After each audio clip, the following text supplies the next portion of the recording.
Hi viewers, welcome to our channel. ప్రస్తుతం మనతో పాటు ప్రముఖ పొలిటికల్ అనలిస్ట్ ఈ మంది రామారావు గారు వారితో ఒకసారి మాట్లాడదాం. సార్ నమస్కారం. సార్ నమస్తే బాబు. సార్, జగన్మోహన్ రెడ్డి గారికి చంద్రబాబు నాయుడు గారు షాక్ ఇచ్చేశారు. ఫైల్స్ కొన్ని ఫైల్స్ అన్నిటిని కూడా సీజ్ చేస్తున్నారంట, సిఐడిని కూడా రంగంలోకి దించబోతున్నారంటూ వార్తలు అయితే ప్రచారంలో ఉన్నాయి. సార్, మరి ఇంతకు ఏం జరిగింది? ఏ ఫైల్స్ ని ఆయన సీజ్ చేయబోతున్నారు? సిఐడిని ఎందుకు రంగంలోకి దించబోతున్నారు? మరి జగన్మోహన్ రెడ్డి గారు అరెస్ట్ అయ్యే అవకాశం ఏమన్నా కనిపిస్తుంది అంటారా సార్? ఇక్కడ మన చంద్రబాబు నాయుడు గారి తాలూకు వార్నింగ్ ఎలాగుందో పోలీసు వాళ్ళ సైరన్ లాగా ఉంది. పెట్రోలింగ్ వస్తారు కదా, కుయ్యి కుయ్యి మనకు వస్తుంటే దొంగలందరూ సర్దుకుంటారు. అలాగా మేము దించేస్తాం, మేము ముంచేస్తాం, మేము నరికేస్తాం, మేము కొరికేస్తామని ఊరిక ఉట్టి వాగుడు తప్ప నాకంటే దయచేసి క్షమించండి. ఏంటి, మీరు ప్రమాణ స్వీకారం చేసి దాదాపు నెల కావస్తుంది. తొలి సంతకం దేని మీద పెడతా ఉన్నారో అది పెట్టేశారు, బాగానే ఉంది. నేను ఇచ్చిన తొలి మాట కూడా నిలబెట్టుకుందామన్న ఆలోచనకి ఆయనకి రాలేదు. ఇకపోతే మేము అలా గద్దెని ఎక్కగానే మొత్తం మీ అందరి చేత శివతాండవం చేయిస్తా ఉన్నాడు. ఎక్కడ చేయించాడండి? పైగా ఈ శాఖల్లో మేము సీజ్ చేస్తామంటే అంతవరకు చేతులు కాళ్ళు నోరు అన్ని కట్టుకొని కూర్చుంటారా? ఈ ప్రభుత్వం మీద భయం ఉంటే మళ్ళీ అంబటి రాంబాబు మాట్లాడతాడా? ఈ ప్రభుత్వం మీద భయం ఉంటే మళ్ళీ కొడాలి నాని బొచ్చు గిచ్చో అంటాడా? పేరు నాని జనసేనలో ఉన్న పవన్ కళ్యాణ్ అంత ఒక ఆత్మవిశ్వాసంతో ఉన్నట్టయితే ఆత్మవిశ్వాసం దేనికి? నువ్వు గెలిచావు, బాగానే ఉంది. గెలిచిన తర్వాత దేనికోసం గెలిచావు? అవినీతి చేసే వాళ్ళని ఏరి పారేద్దామని గెలిచావు. ఇంతవరకు నువ్వేం చేస్తున్నావు? నిన్నెవడో మార్కులు అడిగాడా నీ పరిపాలన ఎలాగుందని చెప్పేసి? నిన్ను ఎందుకు అనుకున్నారు? అసలు నిన్ను హోంశాఖలో కొంతమంది చెప్పారు ప్రజలందరూ. ఎందుకు హోంశాఖ తీసుకోలేదు? నువ్వు హోంశాఖలో ఉంటే నెల రోజులు ఈ మట్టి మశానం అంతా పూర్తిగా నాశనం అయిపోద్ది, మన సురక్షితమైన పరిపాలన అందిస్తారని ప్రజలు నమ్మారు. అది కాదని గ్రామీణాభివృద్ధి, పంచాయతీరాజు, పర్యావరణం అంటే సహజంగా అక్కడైనా కొంతమందికి కొన్ని ఆలోచనలు వస్తాయి. అంటే ఈ గవర్నమెంట్లో బాగా ఆదాయం ఉండే శాఖలు అవే.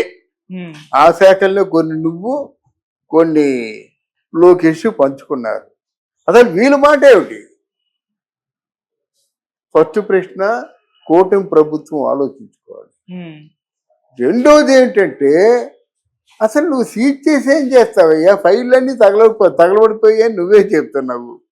అక్కడొక సూత్రము, ఇక్కడొక సూత్రం పాటిస్తారా ఎవరైనా?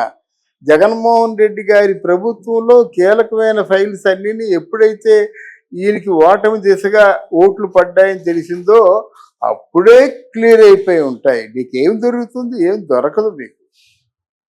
అప్పుడు చూడాలి. అది చూడలేదు. ఇప్పుడు అన్ని ఫైళ్ళన్నీ సీజ్ చేయండి అంటే ఫైల్ సీజ్ చేస్తే కానీ నువ్వు వాళ్ళని అరెస్ట్ చేయలేవు. నీ చేతిలో ఆధారాలు ఏమి లేవు. ఆధారాలు లేనివాడు నువ్వు ప్రతిపక్ష నాయకుడు ఏంటయ్యా బాబు? ప్రతిపక్ష నాయకుడు మాట్లాడితే చేతిలో ఆధారాలు పెట్టుకొని విట్నెస్ చూపిస్తూ ఇదిగో నువ్వు ఈ అన్యాయం చేశావని అంటాం కదా. మరి నీ చేతిలో ఉన్న ఆధారాలు ఏమైపోయాయి? నువ్వు లేకుండా మాట్లాడుతున్నావా, ఉండి మాట్లాడుతున్నావా? ఆధారం ఉన్నప్పుడు ఆయన శిక్ష వేయడానికి నీకేం కావాలి? అందువల్ల కొన్ని ఇట్లాంటి ప్రశ్నలకి మనం సమాధానం చెప్పడం కష్టం అవుతుంది. నువ్వు న్యాయం చేసావంటే నువ్వు చేసింది న్యాయం అనుకుని మేము కూడా ఆ న్యాయాన్ని విపులీకరంగా చెప్తాం. అంతేగాని నువ్వు చేసిందంతా నువ్వేదో ప్రాణాలు చేస్తున్నావు. నువ్వు పర్వాలేదు అనుకుంటుండే అసలు రావణాసురుడు 10 తలకాయలు పోయినాయి. 10 ఉన్నాయి కదా, వాడు పోయింది అనుకున్నాడట. అలా మొత్తం 10 పోయినాయి అన్నమాట. ఎందుకు పర్వాలేదు అనుకున్నాడు కాబట్టి. అలాగా నువ్వు ఉన్నావు. నువ్వు ఉండి ఇది కాదు ఈ నెల అయిపోయిందో చూసుకుందాం అనుకుంటే మొత్తం ఆ జగన్మోహన్ రెడ్డి చెప్పినట్టుగా కళ్ళు మూసుకుంటే 5 సంవత్సరాలు గడిచిపోతాయి. ఒకవేళ నువ్వు ఇలాగే పరిపాలన కొనసాగిస్తే జగన్మోహన్ రెడ్డి తప్పకుండా వస్తాడు. మళ్ళీ కొత్తగా చెప్తున్నాను నేను, ఇటువంటి నిస్సహాయ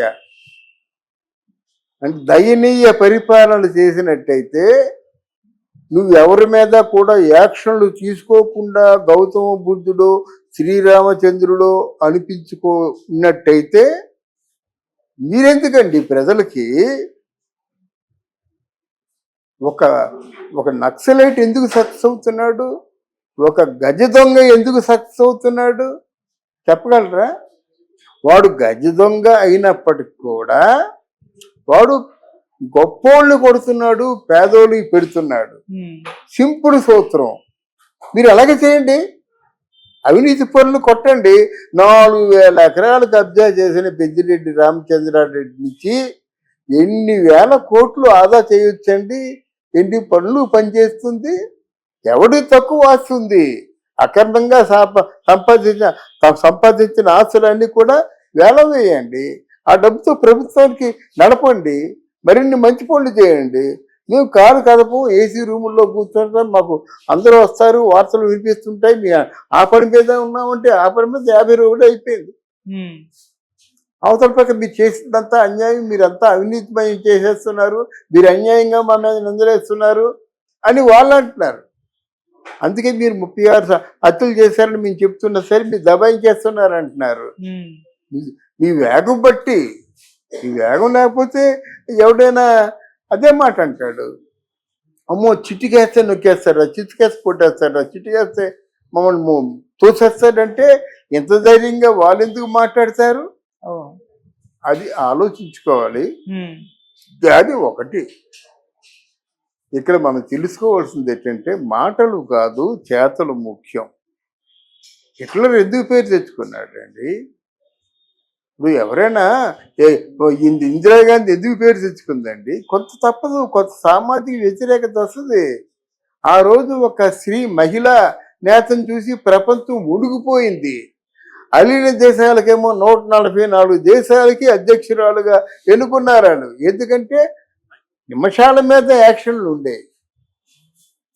ఇప్పుడు ఎమర్జెన్సీ అని ఒక పేరు పెట్టారు, కానీ అదేంటంటే నిమిషాల మీద యాక్షన్లు ఉన్నప్పుడు మీ పరిపాలన కొత్తగా అనిపిస్తుంది. మీరు ఒక ట్రెండ్ సెట్టర్ అవుతారు. అన్నిట్లోనూ కూడా పవన్ కళ్యాణ్ ట్రెండ్ సెట్టింగ్ చేసిన వాడు పరిపాలనలో కూడా చేస్తాడని ఆయన తాలూకు అభిమానులు ఆలోచిస్తారు కదండి. అంతే కదా. ఇంతవరకు ఓ సోది పరిపాలన ఎవరికి కావాలండి? ఇప్పుడు చూడండి, తప్పు చేసేవాడికి గుండెల్లో రైలు పరిగెత్తాలి. ఎవరన్నా మర్డర్ చేశాడంటే మంతే వెంట వేసేయండి, మీరు పట్టుకొని. అత్యాచారం చేసేవాడికి వేసేయండి. అలా కాకుండా మీనమేషాలు లెక్క పెడుతూను ఇదిగో నేను ఎక్సైజ్ వాళ్ళందరినీ కూడా ఫైల్స్ సీజ్ చేయమని చెప్పాను, ఎస్ఐ శాఖ వాళ్ళని సహకరించమని కోరాను. సహకరించడమా? జీతాలు ఇవ్వడం లేదు, పుణ్యాన్ని బంద్ చేస్తున్నారా? ఆర్డర్ జారీ చేయలేరు. సంబంధిత మంత్రి ఎలాగా సహకరించమని కోరాలి, కానీ ముఖ్యమంత్రి ఎందుకు? Entire accountability of chief minister. ఆడు పరిపాలన సమర్థవంతంగా సాగిందిరా లేదా సమర్థ రహితంగా సాగిందని చెప్పేసి ప్రజలు తేలుస్తారు, ఎవరు చెప్పరు. అందువల్ల ఇటువంటి మాటలు మాట్లాడడం మానేసి ముఖ్యమంత్రి అయినా పవన్ కళ్యాణ్ అయినా సరే కార్యాచరణలో ఉంటే బాగుంటుంది. మళ్ళీ ఓసారి చెప్తున్నాడు, నువ్వు శ్రీరామచంద్రుడైతే మాకెందుకు, లేకపోయినట్టయితే గౌతమ్ బుద్ధుడైతే మాకెందుకు, పేదాలకి పట్టిన అన్నం కూడు గుడ్డ నీడ అంతే. ఎవరైనా కోరుకుంది అదే. అప్పుడు తరాలు మారిపోతున్నాయి, యువత పుట్టుకొస్తుంది కనుక యువతకి మాత్రం గట్టి పరిస్థితుల్లో కొన్ని దేశాల్లో మెన్ పవర్ లేక బాధపడుతున్నారు. మనకి కావలసినంత మెన్ పవర్ ఉంది, వాళ్ళకి పని కల్పించండి.